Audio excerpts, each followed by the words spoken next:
Morning, guys. I'm here at Gamescom in Cologne, 2013, and I've just woken up early. It's very early here, well, it's 7:21 in Germany, but I'm still on UK time, so about 6:21. Just done an interview with the BBC. They have a Waking Up to Money program, which is sort of money oriented. So I made some notes for the show, just to kind of run a mainstream audience through what is going to be happening through Gamescom, because a lot of people aren't aware of what Gamescom is. So I described it as kind of like a festival for games, because there's 275,000 people that turn up here, as well as a music festival, an actual music festival, and camping, and just it's a cool atmosphere. I'm sure a lot of you have been over, but it's really really cool. So I described it as kind of Glastonbury of gaming, because it's got a cool, interesting festival feel. So I put together some predictions for the BBC, and I thought I may as well just record what I thought, and if you guys watch it, you can keep track of kind of my score or how I'm doing through the day. So I mean, a bit of background on Gamescom. It's a huge show. This is going to be a bigger year than ever, I believe. Like 275,000 people. I was reading an MCV magazine on the way over this year, so which is a great industry magazine website if you haven't seen it. So 275,000 visitors. Ticket pre-orders for the show reached 45,000 by the beginning of June, which is about 3 times the number of early sales from last year. So I think that goes some way to showing just how much pent-up demand there is for next-gen consoles from this audience.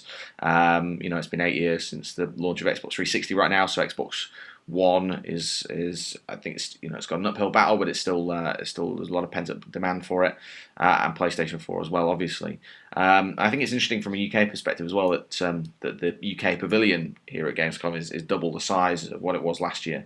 So I think it goes somewhere to showing that UK is really really important. It's got some good stuff to shout about. I think it's significant that the biggest UK game of the year, which is Grand Theft Auto 5, or probably the biggest game of the year in general, is not going to be here.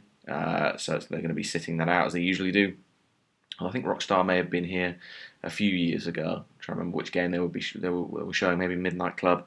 It's significant that's not going to be here. But anyway, predictions. So I think at Sony's press conference. So actually, let's start by the running order of the day. Microsoft is going to have a press conference and a very long hands-on session. I was talking to execs from Microsoft yesterday, and the focus for those guys is really having 200 or so journalists, myself included, play the games that are going to be on Xbox One and really show off the games. Microsoft has had a series of sort of PR fails, and they're going to want to scratch the phrase "U-turn" from their vocabulary for the foreseeable future, but. They're up first today again. Actually, same as E3. They're up first in the morning, and Sony's in the evening.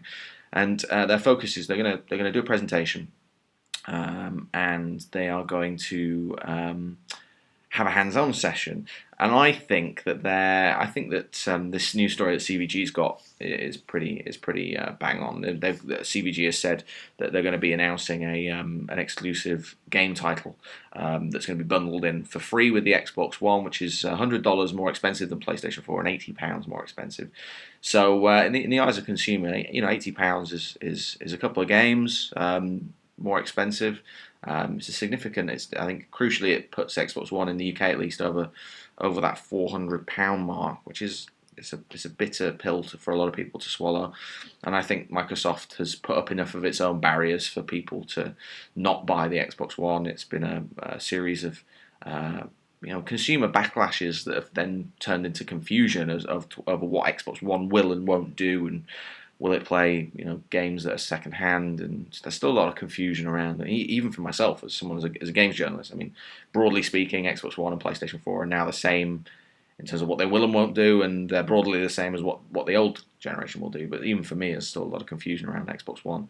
So Xbox One, big show for them today. They're undoubtedly going to announce some sort of pack-in with the console. I think if they're really smart, they'll have a bundle of something like Forza or FIFA, or even Call of Duty or Titanfall. I mean, Titanfall's actually not coming until next year, but I mean, in theory, that would be an amazing announcement to make.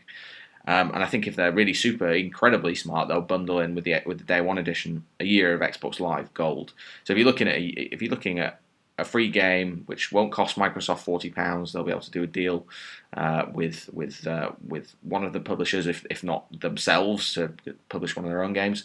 And Xbox Live Gold, again, they can take the hit. I mean, it costs them millions of dollars, but they can in theory take the hit, and it won't cost them £80. It will cost them probably in the region of something like £30 to £40 to do that. So I think that'd be a smart move from Microsoft. I think with both console manufacturers, they're going to announce price drops for their current gen consoles today. They both need to move their consoles, keep moving their consoles, keep selling them through. There could even be another hardware revision from PlayStation and Xbox. Or actually, not Xbox. They've just done one, but from PlayStation, there could be another hardware revision. I think they need to drop the price of the Vita today. Really, I mean that console is just dying. They need to do something. And but they need to keep moving their old consoles, and while people transition to the next generation, I think they need to reposition them as bedroom machines now, because they're still going to be selling in vast numbers for the foreseeable future. And I think that Sony's going to be bullish about the number of PlayStation 4 pre-orders that they've done. I think they can afford to, because frankly they've sold more. They've done more pre-orders at this stage. Talking to people in the industry, the retailers have seen bigger numbers for PlayStation 4, and I wouldn't be surprised if they announce a significant milestone. Something that's above the million mark, basically, would be a big story for Sony, and sort of vote of confidence from consumers. So it'd be interesting to see if they can announce that. And I don't think Xbox can do that. I don't think that they can compete right now on pure pre-order numbers. And that's unsurprising. PlayStation 4 is the cheaper console. And I think both console manufacturers are going to announce a new title today, a new exclusive each. I think Sony and Microsoft will both be bigging up their involvement with indie developers, maybe some new announcements there.